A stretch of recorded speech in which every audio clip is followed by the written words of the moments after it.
Guys, YouTube is not an easy task kasi you need to study for it. You need to analyze your YouTube analytics. Hey guys, what's up? This is Jeff Geronimo, and for this week's video, I will tell you 5 things how to get your 1K subscribers.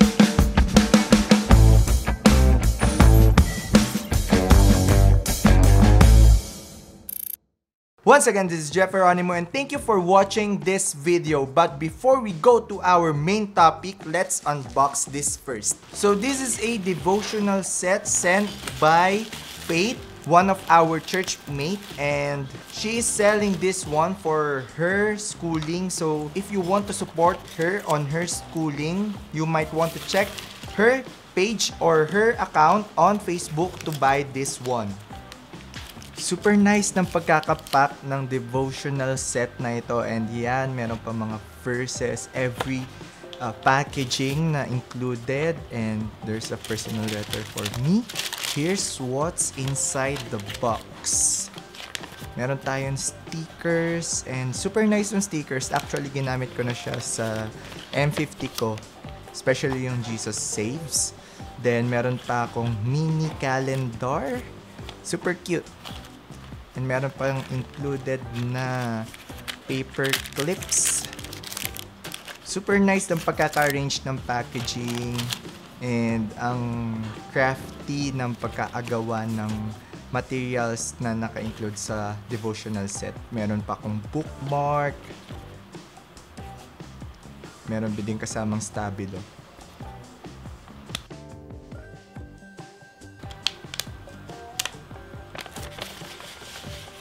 Meron pa mga kasamang envelopes. Ayan. Ito, nagustuhan ko to kasi pwede ko siyang gamiting props sa food photography ko. Paper SMR time.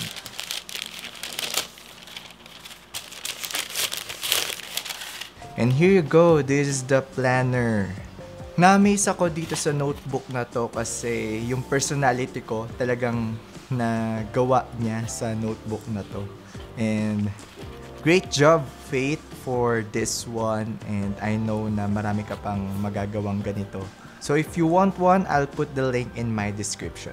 And I want to thank you guys for your support, and yun na nga, na-reach natin yung 1K subscribers before the year ends, and sobrang grateful ko, una sa lahat sa Panginoon, and second is to you guys na walang sawa sa pag-support sa channel na to, and every time na nag-upload tayo, and yun na nga, na-achieve natin yung 1K subscribers for almost 6 years na pag-YouTube ko. Ngayon lang ako ngayon ko lang na-reach yung 1K subscribers, but technically, ginawa kong serious yung content creation journey ko sa YouTube starting siguro mid 2020, so around July or August, around that time. So for almost 5 months na-reach natin yung 1K subscribers. Before mag-start yung 2020, I have 144 subscribers. Super thankful ako sa inyo guys sa pag-support, sa pag-share ng video na to. And right now, hindi lang yun yung reason why we have our video for today. Syempre gusto kong mag-thank you sa inyo dahil na-reach natin yung 1K subscribers. But I want to give value on this video. That's why I will give you 5 things na natutunan ko on how you can get your 1K subscribers as well. Guys, kung nakayanan ko as a small YouTuber, sa mga nag-start pa lang ngayon, I will tell you that you can do it also. But you need to consider these things na pag-uusapan natin for today para ma-achieve nyo yung 1K subscribers organically, and for long term, maging sustainable yung YouTube channel nyo. So without further ado, let's go to our tip number 1, which is upload consistently and engage with your community. So for the past few years na meron akong YouTube, I just upload time to time kung meron akong travel, or meron akong project, or meron akong animation na nagawa. Ganun lang yung ina-upload ko sa YouTube, and hindi ko tinitignan yung YouTube as a full-time, or hindi ko tinitignan yung sarili ko as a full-time YouTube content creator. But pandemic hits and nasa bahay ako, na-realize ko na I want to pursue YouTube content creation journey. That's the reason why nung ginawa ko yung featured or yung channel trailer ko is meron ako doong hashtag na hashtag Let's Grow Together kasi nga gusto kong maituro sa inyo yung mga natututunan ko din habang nag-grow ako sa photography, sa videography, and editing. So start pandemic, nag-upload ako consistently. Every week talaga nag-upload ako, but with some time na talagang nagbe-break ako kasi syempre minsan natutuyuan tayo ng creative juices or ng idea kung anong content yung i-upload natin. But Rob Balasabas came. He teaches me how to use Trello.com, and doon nililista ko na ngayon yung lahat ng content ideas na iisip ko since connected siya sa phone. Kunwari may nakausap akong kaibigan or nasa chat tapos biglang naisip ko na oh magandang content to, nilalagay ko na agad doon. Not necessarily complete details but I put the idea there para ma-line up na. Then after that, nagkakaroon ako ng video every week kasi meron na akong content bank. And that's the reason why nakakapag-upload ako consistently. And another thing, hindi enough yung consistent lang tayo nag-upload, but we need to engage on our community. Kung anong community meron tayo ngayon. Right now, meron akong siyasalihang group na Vloggers Philippines and yung sa YouTube channel ko, and with Sir Rob Balasabas na Facebook group na YouTube community din namin sa Slacks din. Doon, nakikipag-engage ako, hindi for me to promote my video lang, but to ask and answer some queries as well, na hindi lang yung provide lang ng content ko, basta bala kayo, yun lang yung gusto kong gawin, panoorin nyo to. Hindi ganon. We need to engage on our community para mag-grow yung channel na, mag-grow yung connection natin. Kasi parang yun na rin yung word of mouth mo na, meron palang video si Jeff na ganito. Meron pala siyang ginagawang ganito. So, in that way, hindi mo na-hard sell yung video mo, pero nagiging interesado sila sa'yo. Kasi nga, yung value na binibigay mo sila, even na hindi ka naman nakakuha ng viewers from them or ng subscribers from them, willing ka tumulong para sa kanila. So, I think uploading consistently and engaging with your community is the first thing you need to consider when you want to have this 1K subscribers next year for the year 2021. So, time to time, I visit YouTube Creators Academy para magbasa doon at manood ng mga tips nila for us content creator. So, meron dito na tip na binigay si YouTube for us. Sabi dito, brainstorm new video ideas by looking at search results of popular and less competitive queries. Identify opportunities to serve an audience that isn't already well served. Remember to check the trending tab for topics that appeal to you or may be specific to your niche. So, research is the key here para makakome up kayo ng content ideas nyo time to time. Or ask your friend, ask your community. Yun nga, engage with your community on what content you will be making. Or you can ask your subscribers as well. So, I use Answer the Public minsan kapag gusto kong mag-search ng ano ba yung mga queries ng mga tao sa internet about this topic. So, if you want to check Answer the Public, I will put the link in our description box below. So, that's our first tip for today. Please engage with your community and upload consistently. Second tip that I want to give you for today's video is please search for the right keyword for your videos. Actually, sabi ni YouTube sa YouTube Creators Academy, like Google's search engine, search on YouTube strives to surface the most relevant result according to keyword queries. Keyword queries, take note on that. Kasi si YouTube, syempre, nakikita natin kasi para siyang compilation of videos, di ba?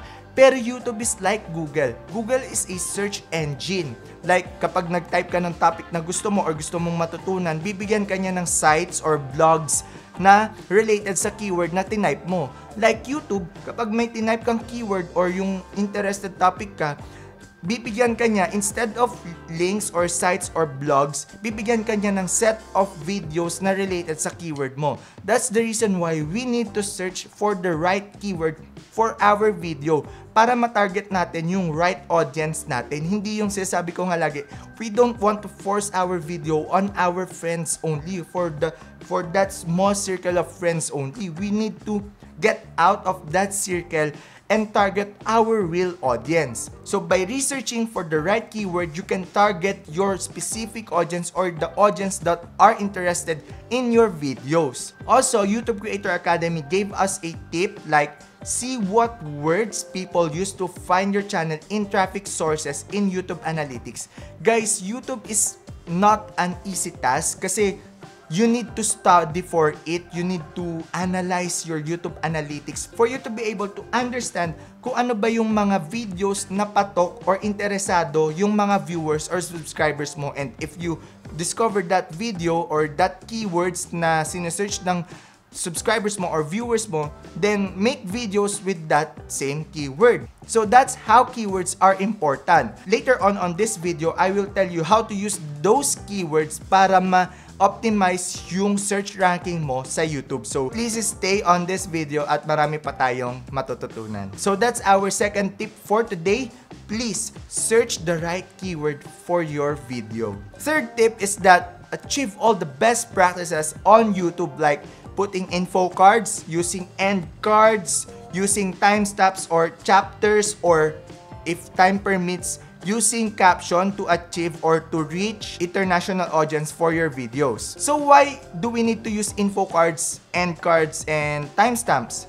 Because YouTube wants our viewers, subscribers to stay on YouTube. So by giving them your videos, other links related on your video, magba-binge watch sila dun sa video or sa channel mo na meron ka or sa mga links na pinoprovide mo. And by doing that, hindi sila alis sa YouTube. And madedetect ni YouTube na, oh, tumataas yung viewer niya kasi nga patuloy niyang pinopromote yung YouTube niya, hindi lang sa other sources, kundi sa YouTube itself, sa video niya, by putting info cards in our videos, or by putting end cards at the end of our video, na pag and doon makikita nila, eto may other videos pa sila na pwede akong matutunan. So, hindi umaalis yung viewers natin sa platform ng YouTube. And sabi nga ulit sa YouTube Creators Academy, make strong call to action for viewers to watch another one of your videos. Tip na nila to ha. Sabi pa nila, long endings, yung mga antagal mo mag-ending, antagal ng closing spiel mo, please be mindful daw doon kasi baka hindi nila maklik or hindi na sila maging interesado doon sa end card natin. And isa pa nilang tip is use playlist, links, cards, and end cards to suggest the next video. Sabi pa nila, develop a series of videos that are organically connected. And last tip from YouTube Creator Academy, make videos related to popular formats on YouTube such as challenge or list. Those are the things na binigay sa atin ni YouTube for free. So, I strongly suggest guys na you visit YouTube Creator Academy for other knowledgeable stuff about YouTube content creation. Promise guys, marami kayong matututunan sa site na to. I will put the link in our description box below. So that's our third tip for today's video. Achieve all those best practices on YouTube such as info cards, end cards, chapters, timestamps, and if time permits, use captions as well. So for our fourth tip on this video, ito yung pinaka-importante sa video na to, which is all about title, description, tags, thumbnails, and timing. But first, we will discuss the title, description, and tags. As you may know, diniscuss natin kanina yung importance ng keywords. So yung keywords na sinearch nyo kanina, dito nyo gagamitin. Sa title, sa description, and sa tags. I suggest na kung ano yung naging resulta dun sa keyword search na ginawa nyo sa TubeBuddy, yun na yung gamitin nyo as your title. Hindi pwedeng yung lalagyan nyo pa siya ng other words sa umpisa. Use that keyword sa pinaka-umpisa ng title nyo, then just add something para maging organically made yung title nyo. Then, after that, construct your description very well. The first 200 words or first 2 paragraphs ng description nyo, very critical yon. Kailangan busugin nyo ng keywords na na-search nyo dun sa TubeBuddy keyword search. Bakit? Para pag nag-search yung mga possible audience nyo, possible subscribers nyo sa YouTube about that topic na ginawa nyong video, yung video nyo yung lalabas sa search rank ng YouTube. And that's our goal, right? Na makita ng other audience. Maliban sa mga friend natin, sa mga kakilala natin, lalabas yung video natin sa YouTube search itself. So, hindi lang sa description dapat busugin yung keyword na ilalagay nyo, kundi maging sa tags. But mind you, dapat relevant yung ilalagay nyo sa tags, sa description, or sa thumbnail nyo. Why? Kasi yung iba naglalagay ng kunwari, nilagay ko si Kong TV. O kaya sino pa? Yung iba pang mga sikat na artista, nilagay mo sa tags para lang kapag sinearch yung pangalan nila, lalabas yung video mo. And we don't want that kasi ang result nun, makikita nila yung video mo, and hindi naman relevant, hindi rin nila titignan, hindi rin nila i-click. So use keywords that are relevant on your videos. Next thing is invest time creating your thumbnail. Why? Guys, kapag nagsa-search kayo sa YouTube, anong una nyo nakikita? 'Di ba? Title, description, then thumbnail. Ano pa yung binabasa nyo? 'Di ba minsan title or thumbnail. So that's how important thumbnail is. Kailangan yung thumbnail natin maging catchy, maging creative. Dapat pagtingin pa lang, etong video na to tungkol dito, sa topic na to. Etong video na to, ito yung sasabihin niya, ito yung itatopic niya sa video na to. So, your thumbnail speaks for your video. Hindi pwedeng irrelevant yung thumbnail nyo sa video nyo. Sabi nga ni YouTube Creator Academy, binigyan niya na naman tayo ng tip. Sabi niya dito, design thumbnails that stand out and accurately represent your content. Take note on that. Accurately represent your content. Hindi pwedeng clickbait lang kasi matutuklasan yon ni YouTube. Actually, kapag clickbait, it might hurt your channel. Why? Isipin nyo, clickbait yung thumbnail nyo. Pagtingin nila, hindi pala yun yung ni-expect nila. So, aalis agad sila sa video mo. Anong result nun?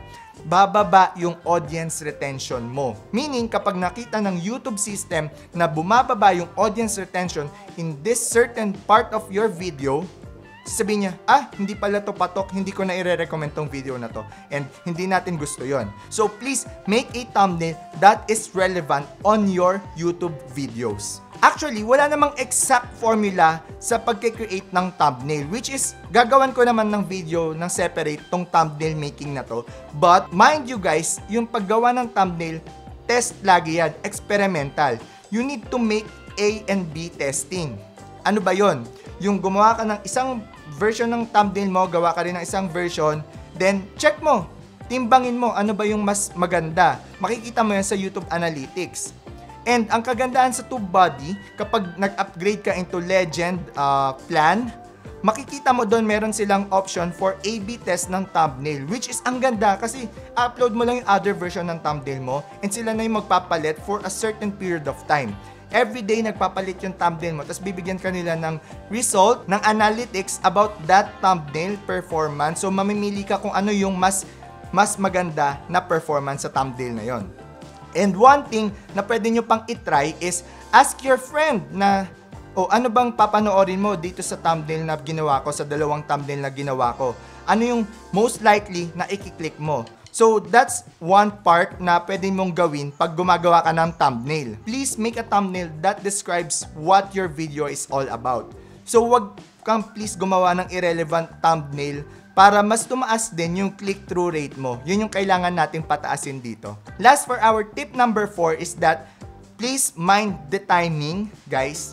Kailangan nasa timing yung pag-upload natin. Hindi pwedeng, alam natin na busy tong araw na to, hindi manonood yung mga viewers, yung mga subscribers natin, pero nag-upload ka pa din. Please, don't do that. So, kunwari, nun nga na-interview ako ni Lar last time na sobrang laki ng impact nung pag-upload niya ng nasa timing, like yung nag-react siya dun sa video ni Morissette, nakakalabas lang, na nag-set reminder siya, tapos nag-record siya ng sarili niya habang nagre-react siya dun sa bagong video ni Morissette na song cover. Then, in-upload niya right away. Nakasabay siya dun sa tide, nakasabay siya dun sa pagtaas ng video na yon. And that's what we want, guys. Gusto natin ganun yung maging performance ng video natin. So, please upload na nasa timing. Consider the best timing that you can. Pwede ka rin mag-search ng mga trending or mga nakikita natin na pwedeng mag-boom na topic sa mga Google Trends or sa Answer the Public or sa TubeBuddy plugin na makikita natin sa laptop or sa desktop browser natin. So, last tip for today's video is that please provide value. Guys, isipin nyo na lang, kapag hindi kayo nagpo-provide ng value sa video nyo, anong sense na papanoorin ko yon? Unless sikat ka and maraming tao na interesado sa buhay mo. Kunwari, ako, small YouTuber ako, nag-upload ako ng Q&A about me. Kunwari ako, stranger, hindi kita kilala. Nakita ko yung video mo, Q&A about you. Less likely na papanoorin ko yung video na yun kasi hindi naman yun yung nag-i-interest sa akin. So, mas mataas yung chance na papanoorin ko yung video as a stranger kapag nakita ko na, kunwari, nag-post ka na, How to get a 1K subscribers in one day. Compare dun sa Q&A video mo, anong papanoorin ko as a stranger? Di ba yung may value? So please provide value on your videos every time. And kunwari, pag na-feel mo naman na gusto mo lang gumawa ng random vlogs for this week, pwede naman yon. It's free. YouTube is a free platform for you. Kasi at the end of the day, channel mo pa rin yan. Pero if you want to grow your channel, please provide value every time. Kasi hindi pa tayo yung ganong kasikat na magiging interesado sila sa mga random vlogs natin. Yun nga, sabi ko nga, unless sikat ka at maraming interesado sa'yo, manonood at manonood sila. Pero kung hindi tayo sikat na YouTuber or small YouTuber like me, kailangan mag-provide tayo ng value as much as possible para tumas yung views natin tsaka yung mga subscribers. Actually, since nagse-celebrate tayo ng ating 1K subscribers ngayon, hindi lang natatapos sa 5 tips yung bibigay ko sa inyo. I have few bonus tips pa para sa inyo. Ano yon? First is collab. If small YouTuber ka and you want to gain more subscribers na related sa niche mo, do a collab sa same niche mo din. Pero, please be mindful na huwag ka naman maging leech. Alam mo yung leech? Yung linta na kapag dumikit ka dun pag dumikit sa balat natin yung sisipsipin yung dugo natin, huwag kang maging ganon na sisipsipin mo lang yung subscribers niya. Huwag kang ganon. Huwag tayong maging ganon. Kailangan give and take. Kailangan win-win situation for both parties. Ganon tayo makipag-collab. So, kapag gusto mo makipag-collab, research for that person. Kailangan makilala mo siya, and after the collab, kailangan maging stay connected ka pa rin sa kanya. Kasi nga, kailangan mo mag-grow yung connection mo. Kailangan mo mag-create ng community para sa'yo. Kailangan maging natural yung pag-create mo ng community. Hindi lang porket gusto ko ng viewer, gusto ko ng subscriber, gusto ko ma-monetize.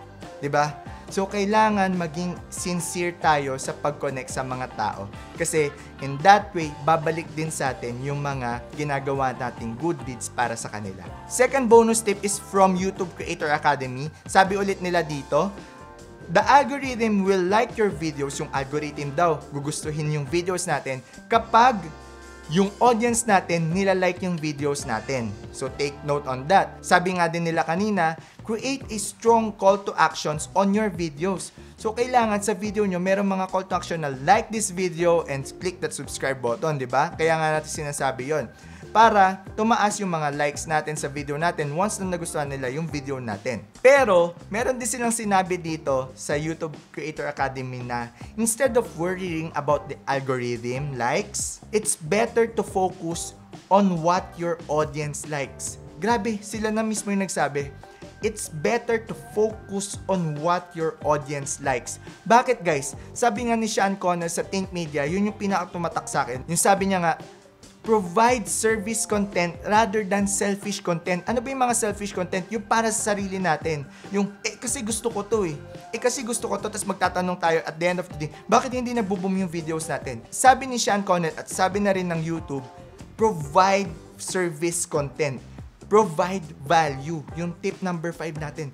Always provide value para panoorin ka ng possible viewer mo, possible subscribers mo. Kasi with that, nakaka-gain sila ng something from you. And kapag nalaman nila na credible ka in that certain topic, once na may tanong ulit sila, sa channel mo ulit sila pupunta. Or if wala ka pang ganong video, promise, magtatanong or magsasuggest sila na please create this kind of content for us. So that's the community that we want to build. Yung talaga nakikipag-interact sa atin. And alam mo yun, nag-give ka ng value sa kanila, nag-give din sila ng value sa iyo. So, it's a win-win situation. Hindi tayo pwedeng maging competitive in this YouTube space kasi once naging competitive at tinignan natin na lahat sila parang kailangan natin malagpasan, pwede naman yung kung gusto mong tignan yung ganun. Pero, alam mo yun, maboview mo sila as your competitor eh. Unlike pag tinignan mo to as a community, makikita mo sila as a friend, as a partner in that certain niche. So please focus on our audience rather than sa sarili natin. So that's it for today. Thank you for watching this video. I hope na after watching this video, mag-boom yung channel mo at magkaroon ka ng 1K subscribers like me. And don't stop there.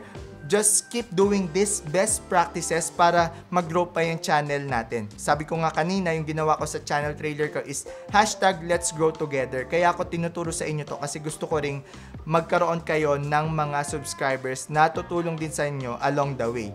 So please, I strongly discourage yung mga watch to watch and sub to sub para magkaroon kayo ng organic subscribers na tutulong sa inyo sa future. Kumbaga, magkakaroon kayo ng sustainable channel. And that's it!